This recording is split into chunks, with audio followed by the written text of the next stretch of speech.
This video lecture is meant to cover the concepts in chemistry called percent yield, and we'll go through some basic problems and then we will move into some more advanced problems that will use your stoichiometry skills. Percent yield in chemistry, best analogy is to think about a test score. If you take a test and it's worth, say, 60 points, your theoretical score is to get all 60 points. Let's say you take the test and you don't do so well, you get a 30 out of the 60 points. Well, your actual score is 30 out of 60, your actual out of your theoretical, multiply that by 100 and you get your percent score. You do this all the time. This is not something that is probably not an unfamiliar task for you. Well, it's the same thing in chemistry. There's a theoretical amount of a product that you can make. This is determined through a stoichiometric problem. And the answer to your stoichiometry problem is called your theoretical yield.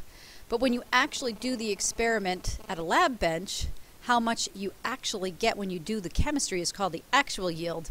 And so you can use those two numbers to determine the percent yield of the reaction.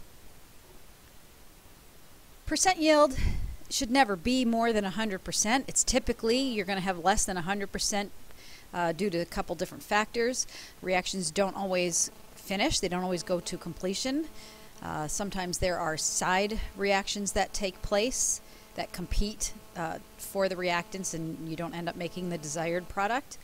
If you lose the product from filtration or transferring between containers or just from careless measurements. There are some times when you might get more than 100%, but that's typically due to contamination. You have other things in your final mass of your product other than just the product.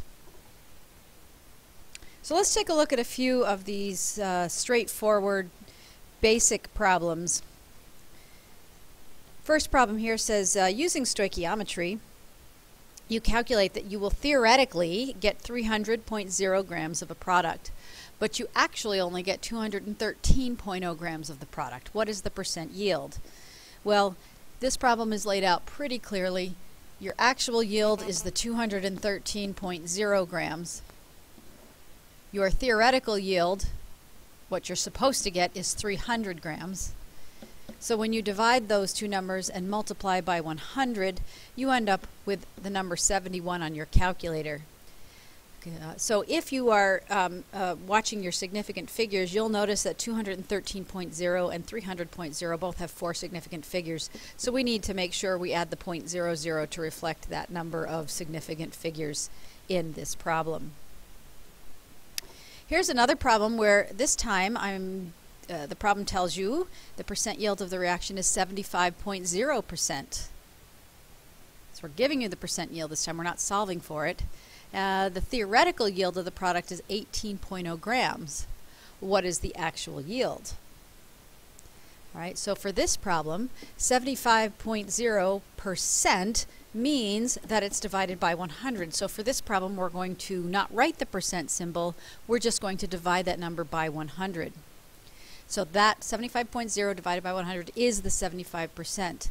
The percent yield is equal to the actual yield, which is what we're solving for in this problem, divided by the theoretical yield given to us at 18.0 grams. So this just becomes a cross multiplication problem, which we can do because it's an equal sign here in the middle. So what we have here is 100x is equal to 75.0 divided by 18.0 grams. Divide both sides of the equation by 100 to get x isolated by itself. And then your calculator work just becomes 75.0 times 18.0 divided by 100.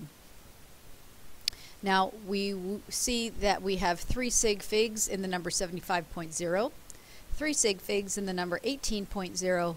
Now 100 doesn't have, it appears to have only one significant figure, but this is a count number. This is an exact number. It is not a measurement, so we're not going to let the 100 here in the denominator limit our rounding. So our final answer should be rounded to 3 sig figs, and it works out to 13.5%. Or not percent, I'm sorry. It works out to 13.5 grams, and that is our actual yield.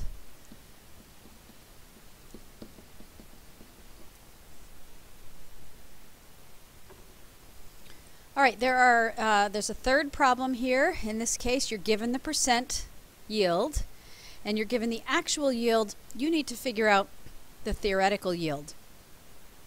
Practice problems numbers 4 and 5 ask you to determine the percent yield of these problems. I'm going to ask you to try those problems, and I'm not going to put up the answers here. You will be able to check your answers in the classroom.